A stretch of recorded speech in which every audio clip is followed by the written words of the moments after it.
ఏమండాయి మీరు చాలా మంచివాళ్ళ అయితే ఒక్కసారి ఇది వినండి.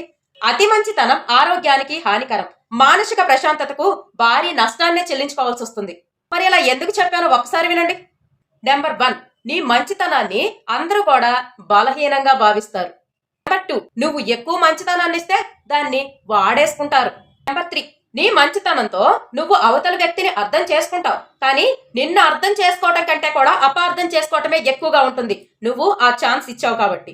నెంబర్ 4, నీ మంచితనంతో అవతల వాళ్ళ గురించి నువ్వు ఎంత ఓపిక పట్టినా అది నీకే నష్టాన్ని కలుగజేస్తుంది. నెంబర్ 5, మంచితనం ఎక్కువగా ఉన్నవాళ్ళు ఈ ప్రపంచంలో ఒంటరిగా మిగిలిపోవాల్సి వస్తుంది. ఎందుకంటే మంచితనం అనేది ఎవరికి నచ్చదండి. వాళ్ళని చూస్తే ఒక పనికి మాలిన వాళ్ళలా కనిపిస్తూ ఉంటారు. మంచితనంతో వాళ్ళ విలువను తెలియజేస్తుంటే అవతల వాళ్ళు దాన్ని చేతగానితనంగా భావిస్తూ ఉన్నారు. కాబట్టి నీ మంచితనాన్ని లిమిట్స్ లో ఉంచుకో. ఎవ్వరికి ఇక్కడ మంచి అనేది పనికిరాదు. నీ మంచి ఎంతవరకు ఇవ్వాలో అంతవరకే ఇవ్వు. అవతల వాళ్ళకి నష్టం కలిగించకుండా ఉంటే చాలు. అంతేకాని అవతల వాళ్ళకి మంచితనాన్ని ఎక్కువగా ఇచ్చేసి నువ్వు నష్టాల్లో పడిపోకు. హద్దుల్లో ఉంటేనే గౌరవం లభిస్తుంది. ఏదైనా లిమిట్స్ లో ఉంటేనే దానికి విలువ పెరుగుతూ ఉంటుంది.